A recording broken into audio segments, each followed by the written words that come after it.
And why I had to get up, I was having the best dream ever. For the first time in a long time, I was able to get some good rest. My mind is at peace because I finished my project. I finished the music video. I finished everything against all odds, yo. Like, so much stuff was against me. Having a place, having food, having support. And all I needed to do was just have myself. All I needed to do was just say yes to myself and just do what I know.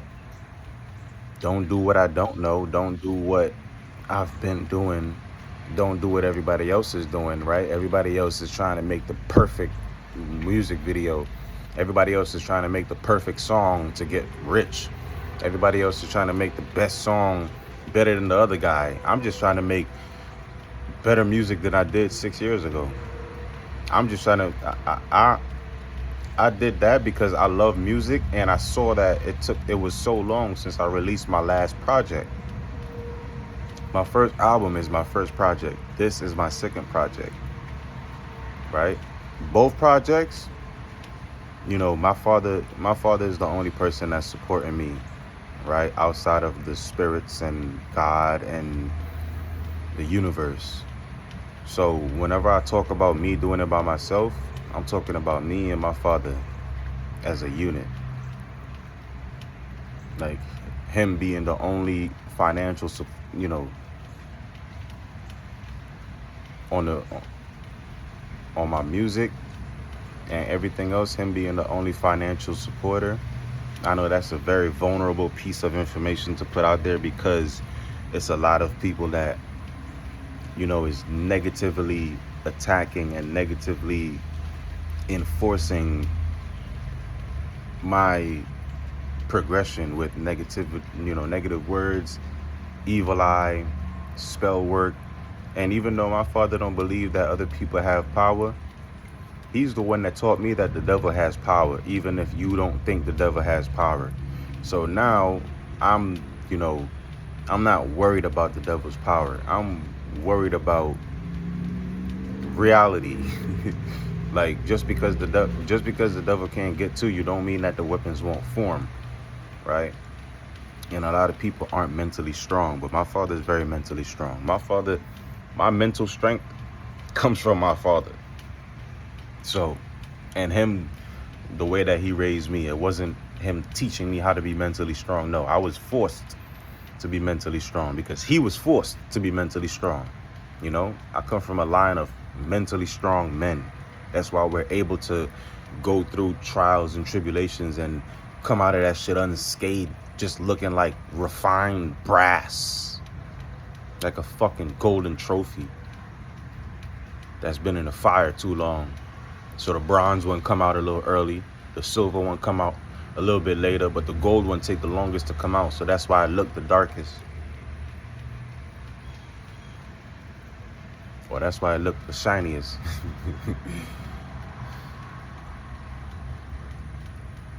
But I'm proud of myself. But yeah, the dream that I was having, yo, I was dreaming. I had a dream with some girl. We was doing, you know, I don't know what we wasn't like making out or nothing like that, but it was like comfortable. It felt safe. It felt like no gnats and no flies and all that shit was fucking it up. No negative energy. It was just peaceful. And I missed out on that type of rest because of all the shit that's been happening for the past 5 years of my life. For the past 5 years of my life, I've been rebuilding after divorce. I've been rebuilding after being backstabbed. I've been rebuilding after being excommunicated from, you know, my sister. Like, our relationship was just, I can't even find the words. But our relationship is forever changed. You know, certain things that I never thought would ever happen. And even speaking to my father before it happened as if it would never happen, because the fact that we're siblings and we're the only ones that we got. So that was instilled in my mind, and I'm a man. So all the stuff that I talk about, you know, being a man and how my father raised me and everything, you know, I had that in my forefront, you know, being there for the family, being there for your siblings, being there for your family. But, you know, I was just given some breadcrumbs and put in a back room and then told this is the rules. And then when I followed those rules, then there were more rules to follow. So all the rules just kept on compiling, and it put me in a spot where I didn't even go outside. I didn't make a friend. I didn't make an acquaintance. I didn't make none of that shit, right? And in a way, when they thought that it was gonna block me off from having relationships or being connected to anybody outside, to having any type of resources outside of them, it just made me go internal until I went so much inside that I was able to see everything that was going wrong outside. And then I was delivered, because things took the turn that God made it take. Because if God didn't make the things show their face that was being shown, then I would have never left. I would have never known, and I might have lost my life. And anybody outside of the house, they would have believed any type of narrative that was told about me, because for my whole life, my father believed what other people said that I did, coming from teachers, strangers, and even my sister and my stepbrother. When they were lying, we all playing, they do something wrong, they say I did it, and I end up getting in trouble for it. So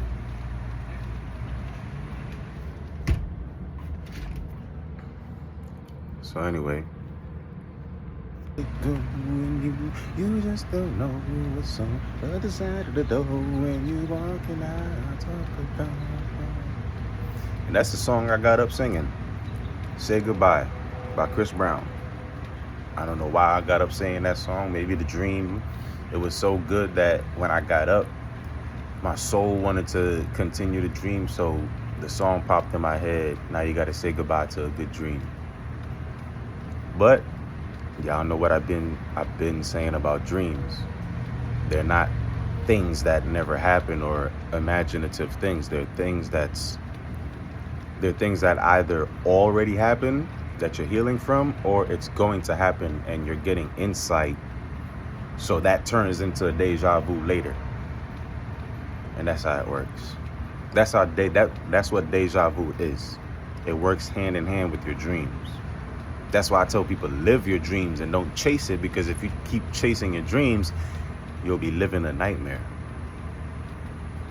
So once I started to accept me living my dreams rather than just telling y'all to do it, because, you know, I'm so good at motivating others to do what they're able to do, because y'all Americans. I'm not an American. I'm still, you know, waiting on Trump to let me get my stuff so I can get my stuff and not have to be a burden or have to worry about when the hell is going to be my time to live my life, and not have to worry about calling this person or waiting on that person, you know, worrying about this job, worrying about that job. Like, even when I could have worked, jobs worked out and they didn't work out, right? Everybody has their moments where, you know, you had a job, everything's going good. Well, might not be everybody, but a lot of people in this economy knows what it feels like to get laid off, especially when everything is going so good. A layoff don't come with a 2-week notice. A layoff comes when you go into the workplace. They call you in the office and they let you know, hey, we gotta let you go, but we gonna give you 2 weeks pay. Some people don't even get that. They just get their last check and whatever else their tenureship gets them or grants them on their exit of their tenure. But getting laid off, not having the ability to work like how I used to in New Jersey and New York, because the requirements are different up north than they are down south. And I know it's the East Coast, but it's up north from where the fuck I'm at. So whatever, right? New York is on the East Coast, but it's still up north from Texas. You still got to go fucking north to get there. So, plus people call, like in Virginia, people call Jersey and the tri-state, they call that up top anyway. And that's where I got the phrase up north from, because up top means fucking north. But anyway, working requirements are different up there, and down here everything is different. So being down here and not having the ability to work is like God telling me you don't have the ability to give away your gifts anymore. So now what are you gonna do? Are you gonna continue to keep crying about not being able to work for somebody else, or are you going to use the tools that you have been doing your whole entire life to make the changes that you have been making in the world your whole entire life? Again, I know that I influence a lot of people. I know that I can encourage people to do and chase and live the life that they desire and they believe is worthy of their time. But when it comes to me,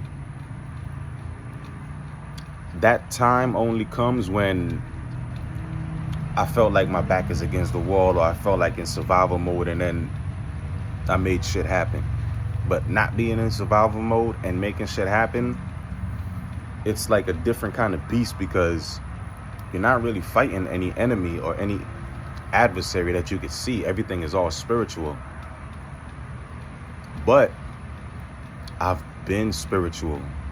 I've been trying to be physical. I've been trying to do the reality shit, right? The reality magic, because for many years I've listened to my father tell me about reality while I was being imaginative.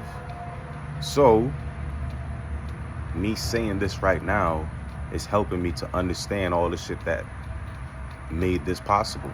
All the changes that happened, all the moving around and then being delivered and going through shit, being in shit so long you don't even smell the shit. And then when you get out, you smelling something new. And then when you go back, you like, oh, damn, that was shit. So, yeah. Just figuring out all this stuff right now as I go. Keep moving forward. Keep looking forward. Keep looking up. Right? I started to see the little magic dust in the air again. For so long I was looking down, but when I stayed up, and I've been restless because working on this project, but staying up, and then right at the crack of dawn, when the sun's breaking the sky, I get to see these tiny little specks of white dots. And, ever since I started seeing them when I was small and watching, cartoons and all that stuff about magic, dust and all this, getting older and realizing that magic is actually real instead of me just believing that it's real and watching it on TV and not actually seeing it in my life, but still believing that it's real. It's probably going to be real for me in the future, because then I'll be able to do this and I'll be able to do that. But all that time, that whole time, I was performing magic. I was being imaginative. As long as you can imagine, you can perform magic. And that's when you have to decide, is your will going to turn towards the light or the dark? A lot of people don't do the right thing, so they turn to the dark and they do what's easy.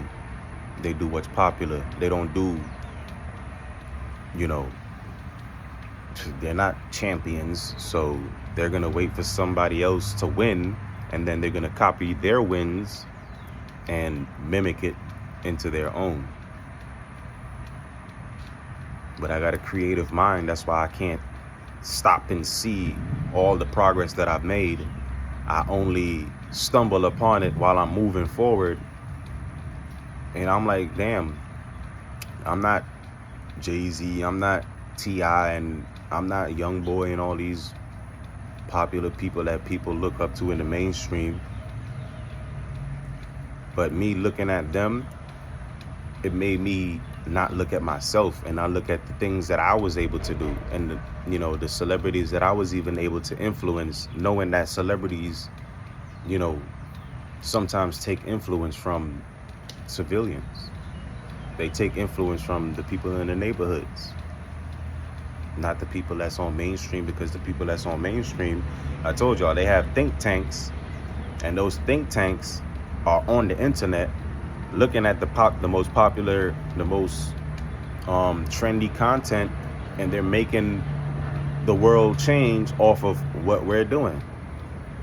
And I mean we as in people like myself, the ones that's spreading the truth, the ones that's actually on the front line, doing stuff, taking the risks, showing off, being naked, but just decorated with whatever. I'm not naked, I got pants on, right?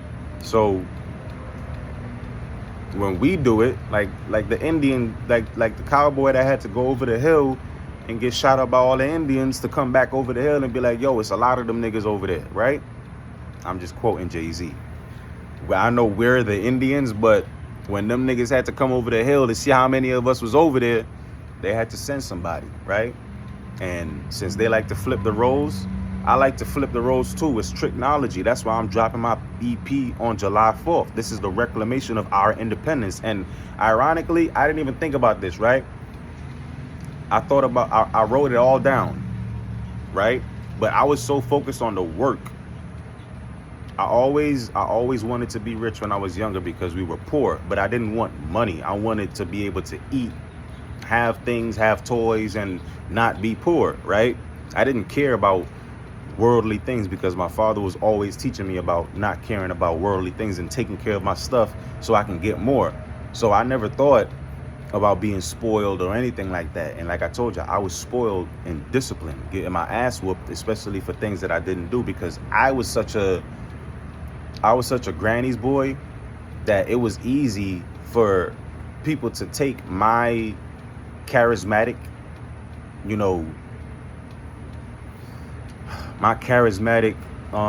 spontaneity and turn it against me, right? Because they knew my father would whoop my ass no matter what. I knew my father would whoop my ass no matter what. So it didn't feel fear because I was in fear. It didn't feel fear because I was in fear that if I did anything wrong, I would get my ass whooped. So I would try not to get in trouble. And me trying not to get in trouble was when I got in trouble. When I did shit and I did it because I knew I was gonna get in trouble, but I did it anyway, not caring that I would get in trouble, I didn't get in trouble. So every time that I cared about getting in trouble, I got in trouble regardless if I did it or not. And whenever I was trying to plead my case, this is what my father would say: they're not the ones that's in trouble, you are. So even if I didn't do it and I'm trying to tell them they did it, they already told them that I did it. And my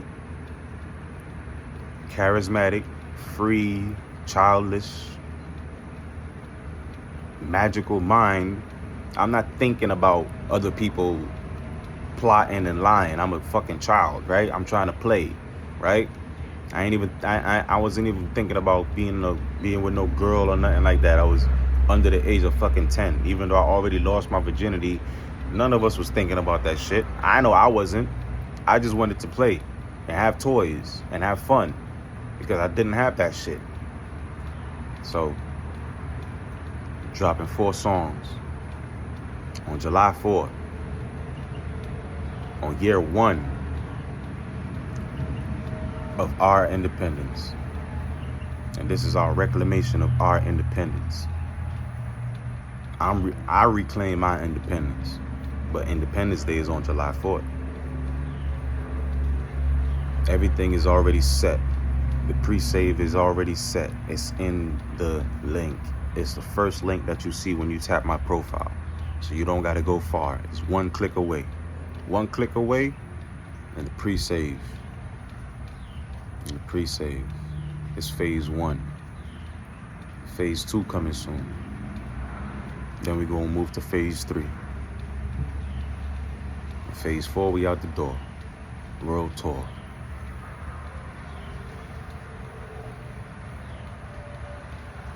Imagine I get called to perform because of these songs, being, you know, somebody catching it, somebody liking it, and be like, yo. I'm always talking like this, like imagine this, imagine that. But that's the fun part, right? Imagine that, because I know it can flop. I know it can fail. I know, right? Even if it's doomed or destined to fail, if it's something that I love to do and I want to do, I'm going to do it. Because there's something called regret, right? I met this girl. I didn't meet her. I saw her, right? And she was showing every single sign that all I had to do was say hi, right? And she probably would have took everything from there. Because I haven't been focusing on, you know, trying to be with nobody or talk to nobody or nothing like that. I've been focusing on working, right? And everything that everybody have been doing, I wanna thank you, right? When 50 Cent said I need you to hate, now I understand why he kept saying that in that song. Because without the haters, the fans would never know. So the people that is working tirelessly to try to prevent me from going and stopping and being in a relationship or having friends or having connections or being able to perform and all that, is just going to make me do exactly what Jay-Z did, but I'm going to do it in my way. I already planned on doing it like that because, like I said, I know the possibilities that shit could fail. I know all that. I don't tell my father my plans so he can tell me what can go wrong with it. I tell my father my plans because I know what can go wrong with it. I just want you to tell me you can do it. So whenever I tell y'all what I'm doing, it's not because somebody can evil eye it to death. No, you can't stop shit.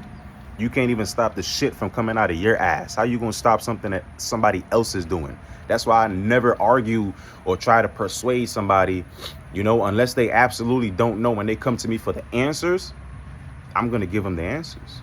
I'm going to give them the solutions.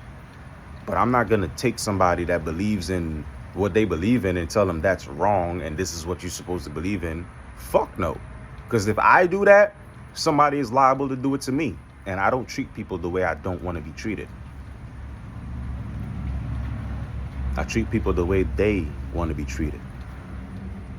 How would you like to be treated? That's why this EP is dropping. How have you been feeling, but you've been putting aside your feelings for other people's emotions because you know your emotions is so strong that if you say one word, everything will collapse. I need to give me a deck of cards. Because I like what old boy from The Social Network, I like what he was doing on Now You See Me, part 1, with them cards. And I'm very good. I like using my hands. So I'm gonna get me a deck of cards. And I might even do some tarot readings. I might even pull some jokers out the motherfucking deck. And then see who's the joker. And see who's the queen of hearts. And who's the king of diamonds. You know, diamonds are forever. These niggas in clubs, they think that the sun can't burn shit down because the Mason built the prison. The Illuminati shine the light. They got you fighting the wrong and believing that the wrong is right. Flip the roles. Flip the races. Then you have your truth. I've been saying that since 2021. Kalai Amun-Ra was the one that helped me decipher that thought that I already had in my head. Like, why every time you see a superhero or somebody that's rich, they fucking fair skin? And when you see the black people, they try to be like, oh, usual suspects, and it's because of this and this. They use things that never happened, or it was propagandized to happen, and it was pasted on TV and news services because they own and control the machine. That people that don't even know Bobby and Joe is telling niggas, this happens to you because this is how your people are. That's why we don't like people talking about our shit. We don't like people in black people business. Black people don't like other people in their business because they like to act like they know black people business, and they don't. They like to act like they're not benefiting off of the black mother right now. They like to act they act to like a lot of us. And then once they act to like us and we invite them to the barbecue and the cookouts, that's when they start writing down notes and taking notes. And that's when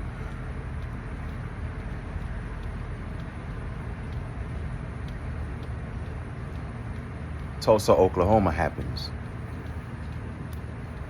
That's when places like Tulsa, Oklahoma happen. And Tulsa, Oklahoma was one of many. Nigga, we wasn't slaves for 400 years. We was at war. This is just new spiritual demons that look pretty. Which demon have you ever seen in the world look ugly? I'm not talking about people that do witchery and witchcraft. I'm talking about which demon that they conjure up and they put into a celebrity and they post them on stage or her on stage. Which one of them look ugly? None. Because the devil is going to come in the form of the woman in the red dress in the motherfucking Matrix. The devil is going to come wearing Prada. I also just remembered that I had a dream, right? That it was one TV here and one TV there, right? One TV was showing the news and the other TV was telling you exactly the truth and what was going on. And I was talking to some dude, he was wearing a suit and he was kind of like laughing. Think of it like this. When Neo went to meet the, what the heck is the guy's name?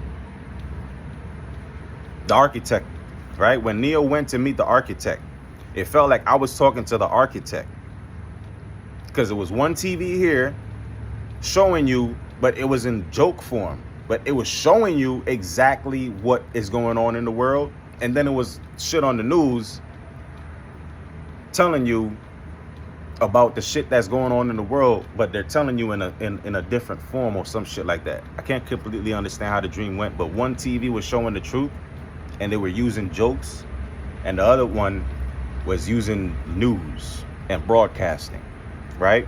So they have to tell you the truth while they're performing the lie, because it's part of universal law.